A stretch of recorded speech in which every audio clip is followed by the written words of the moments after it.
Les images que vous venez de voir ont été prises en Irlande, c'est là où je passe mon année, et comme le monteur passe son année aux États-Unis, j'espère que vous pourrez comprendre que c'est un peu galère pour nous de sortir des vidéos en ce moment. Et c'est aussi pour ça qu'on doit changer de format. Voilà, c'est à peu près tout pour la partie perso, on passe direct à la vidéo. Attention, cette vidéo n'est qu'une synthèse, nous ne sommes pas professeurs, et nous ne remplacerons jamais la valeur d'un vrai cours. Alors pour ce premier chapitre d'histoire du nouveau programme, on s'occupera d'une référence incontournable, qui est la Révolution française. Donc comme d'habitude, on organisera la vidéo en plusieurs parties. Chaque partie aura sa problématique. Et à côté de ça, on aura un schéma global qu'on dévoilera au fur et à mesure. Notre première partie sera 1789, l'année des révolutions, avec la problématique suivante. Quels sont les événements et les acteurs de cette année révolutionnaire durant laquelle s'est effondrée la monarchie absolue? A. La révolution bourgeoise. Le 5 mai 1789, les États généraux s'ouvrent à Versailles. Au passage, les États généraux, c'est une assemblée qui réunit les trois ordres de la société. Donc d'un côté, on a le clergé et la noblesse, et de l'autre, on a le tiers-état. Ils sont réunis par le roi quand il y a une situation de crise, et en l'occurrence, c'est celle de la crise financière. Donc, le 5 mai 1789, les États généraux s'ouvrent à Versailles. Et dès le début, il y a une incompréhension entre le roi et les députés du tiers-état. D'abord, Louis XVI rejette les revendications exprimées dans les cahiers de doléances et souhaite que l'Assemblée ne vote que de nouveaux impôts. Le roi décide également de conserver le vote par ordre, alors que le tiers-état demande le vote par tête, ce qui lui assurerait la majorité à l'Assemblée. Oui, parce que le vote des États généraux, en fait, ça fonctionne comme ça. On a d'un côté les 561 députés de la noblesse et du clergé, et de l'autre, on a les 578 députés du tiers-état. Donc effectivement, si c'était un vote par tête, le tiers-état serait majoritaire, sauf que là, c'est un vote par ordre. Ça veut dire que les votes du clergé et de la noblesse comptent double, et que donc ils ont une majorité qui est écrasante. La situation étant bloquée, les députés du tiers-état qui sont rejoints par une partie du clergé se déclarent Assemblée nationale le 17 juin 1789. Expulsés des États généraux, ils se réunissent le 20 juin dans une salle de jeu de paume et s'engagent à rédiger la Constitution. Face à leur détermination et au ralliement de la plupart des prêtres et des nobles éclairés, Louis XVI doit céder. Le 9 juillet, l'Assemblée se déclare Assemblée nationale constituante. Désormais, le peuple est souverain et le roi n'est plus le seul détenteur de l'autorité, c'est la fin de la monarchie absolue. B. Les insurrections populaires sanglantes de l'été 1789. En juillet, le prix du pain augmente encore, le peuple a faim. Louis XVI est inquiet, il fait venir des troupes autour de Paris, le peuple a peur. Le renvoi de Necker le 11 juillet augmente la crise car le ministre était très populaire. Des hommes pillent alors l'hôtel des Invalides et y enlèvent 30 000 fusils avant de prendre la prison de la Bastille le 14 juillet. La Bastille, ça symbolise le pouvoir arbitraire des puissants et du roi à surpasser la justice. Donc en le détruisant, le peuple s'empare symboliquement de sa liberté. Après la prise de la Bastille, Louis XVI doit céder de nouveau. Il rappelle Necker et renvoie les troupes qui étaient massées autour de Paris. À Paris comme en province, les nouvelles municipalités sont contrôlées par la bourgeoisie, qui craint le peuple. Elle s'arme donc et s'organise en garde nationale qui assure le maintien de l'ordre. Dans les campagnes, les paysans refusent de payer l'impôt parce qu'ils sont poussés à la fois par la misère et par l'espoir qu'engendre la convocation des États généraux. Du 20 juillet au 6 août, c'est la grande peur. Les paysans sont effrayés par les rumeurs de complot et s'arment, allant jusqu'à attaquer des châteaux, et ils brûlent les papiers qui recensent les droits des seigneurs. C'est les principes de 1789, une révolte sociale. Pour mettre fin au désordre de la Grande Peur, les députés de l'Assemblée nationale votent la fin des privilèges et d'une partie des droits seigneuriaux comme le droit de chasse ou les corvées. Dans la nuit du 4 août 1789, ils votent aussi la gratuité de la justice, l'égalité devant l'impôt et la suppression des dîmes. C'est la fin de la société féodale. Le 26 août 1789, l'Assemblée vote la Déclaration des droits de l'homme et du citoyen, qui définit les principes de la future Constitution. L'égalité des droits et la liberté individuelle, des droits naturels et imprescriptibles, liberté, propriété, sécurité, résistance à l'oppression, souveraineté du peuple, la méritocratie, la présomption d'innocence, la liberté d'opinion dans les domaines politiques et religieux, la séparation des pouvoirs. Dès lors, les Français ne sont plus des sujets, mais des citoyens, dont la vie publique est organisée par la loi. Conclusion de l'année 1789, le pain reste cher, et Louis XVI refuse de signer les décrets du 4 août, ce qui va pousser le peuple à marcher sur Versailles les 5 et 6 octobre. Cette manifestation populaire forcera le roi, sa famille et l'Assemblée nationale à fuir et à investir le palais des Tuileries à Paris. Deuxième partie, 1790-1792, l'échec d'une monarchie constitutionnelle, avec la question « Pourquoi la tentative d'un compromis politique entre le roi et l'Assemblée échoue-t-elle » A. Les réformes de l'Assemblée nationale constituante. Pour payer les dettes de l'État, les biens de l'Église seront nationalisés en novembre 1789 et ils seront mis aux enchères à partir de 1790. L'Assemblée va rationaliser et unifier l'administration. On crée 83 départements, chacun divisé en communes et en cantons, où tous les fonctionnaires sont élus, le maire, les juges, etc. Une autre chose qui est importante, c'est que les anciens impôts vont être remplacés par des contributions qui seront payées par tous les citoyens en fonction de la valeur de leurs biens. En septembre 1791, la Constitution instaure la monarchie constitutionnelle et définit le suffrage censitaire, c'est un droit de vote où les femmes et les pauvres seront exclus. L'Assemblée vote les lois et le pouvoir exécutif est confié au roi, qui choisit ses ministres, dirige la politique extérieure et dispose d'un droit de veto, c'est-à-dire qu'il peut s'opposer à l'application d'une loi. B. L'impossible compromis. Le 14 juillet 1790, pour montrer l'unité nationale, on commémore la prise de la Bastille. Et ça deviendra le 14 juillet qui est notre fête nationale et qu'on connaît aujourd'hui. Au cours du mois, l'Assemblée vote la constitution civile du clergé. En gros, en contrepartie de la vente des biens du clergé, ça on l'avait vu un petit peu avant, les prêtres et les évêques vont devenir des fonctionnaires qui sont payés par l'État et devront aussi prêter serment à la Constitution.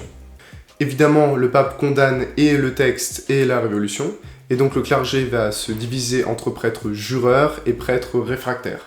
Et dans les régions qui sont très catholiques, comme en Bretagne ou en Vendée, le clergé et une partie des paysans vont carrément rejoindre les opposants à la Révolution, et donc les partisans du roi.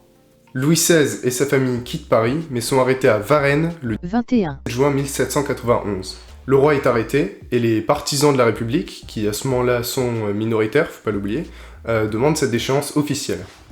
C'est la chute de la monarchie. En septembre 1791, l'Assemblée législative est élue et remplace la constituante. Louis XVI espère que la France révolutionnaire sera battue, c'est pourquoi il nomme les Girondins à la tête du gouvernement. Les Girondins, c'est un groupe de députés qui réclame la République et qui est favorable à la guerre, et ça c'est pour deux raisons.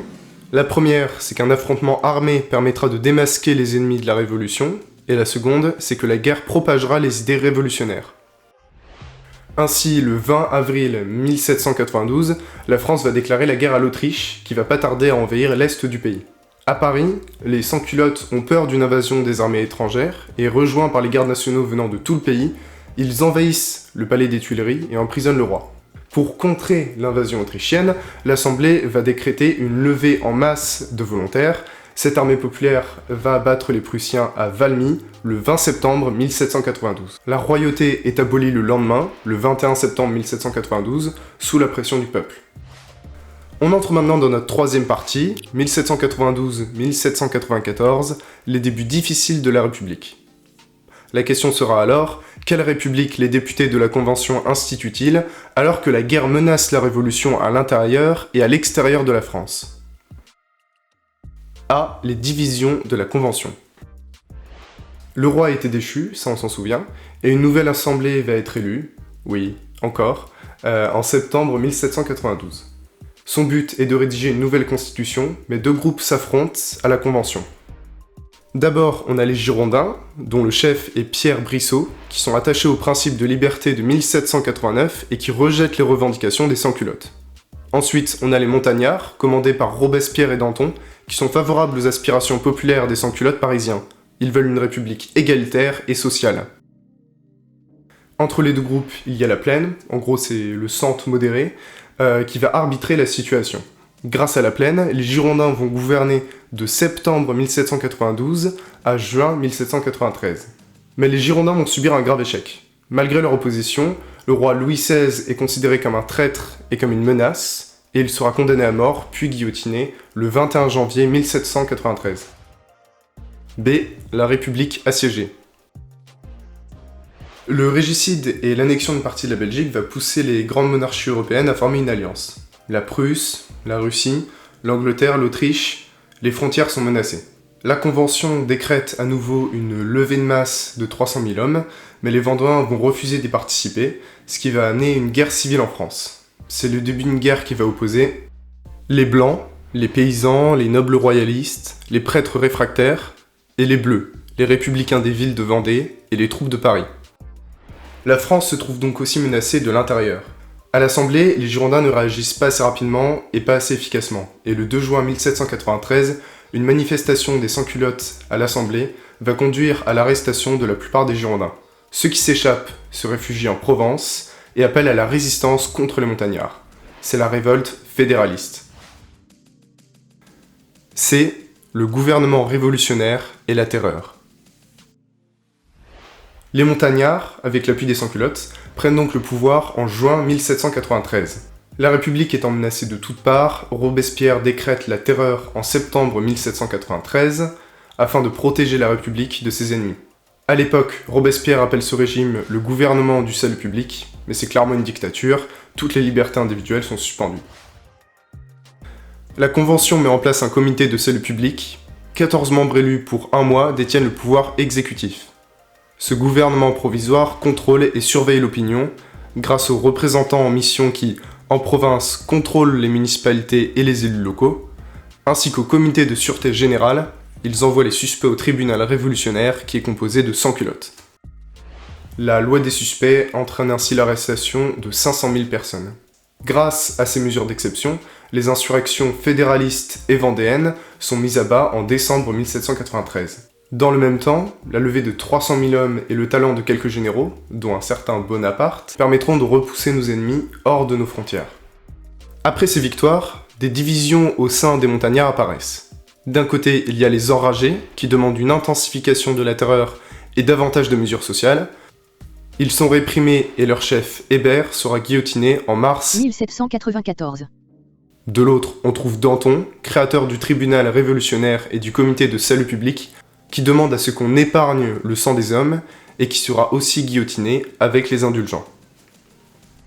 Le 10 juin 1794. Robespierre intensifie la terreur puisque les procès se feront désormais sans avocat ni témoins. Le bilan est terrible, 1400 morts en 2 mois. La dictature devient insupportable alors même que la France est sauvée grâce à la victoire de Fleurus. Et puisque la France n'est plus en danger, le peuple et de nombreux députés veulent mettre fin à la terreur.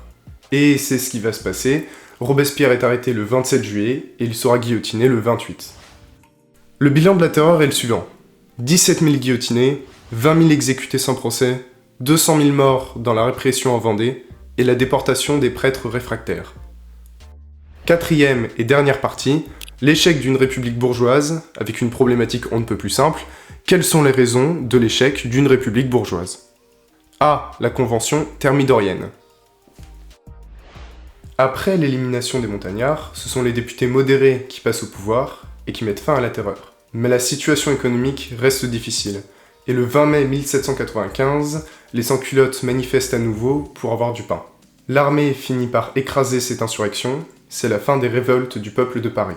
Il demeure encore un danger qui menace la République, il s'agit des royalistes dans l'ouest de la France, et en octobre 1795, ils tenteront un coup d'État qui sera stoppé par Napoléon Bonaparte. B. Le Directoire, un régime fragile et contesté. En septembre 1795, l'Assemblée adopte la Constitution de l'an 3, qui privilégie les élites bourgeoises. Tout d'abord, le suffrage est censitaire, donc ça veut dire que les pauvres ne votent pas. Le pouvoir législatif est répandu en 2 assemblées, et 5 directeurs sont chargés du pouvoir exécutif. Les députés et les directeurs sont remplacés régulièrement pour éviter que tout le pouvoir réside dans un seul homme. Le problème, c'est que ça a pour résultat une grande instabilité politique.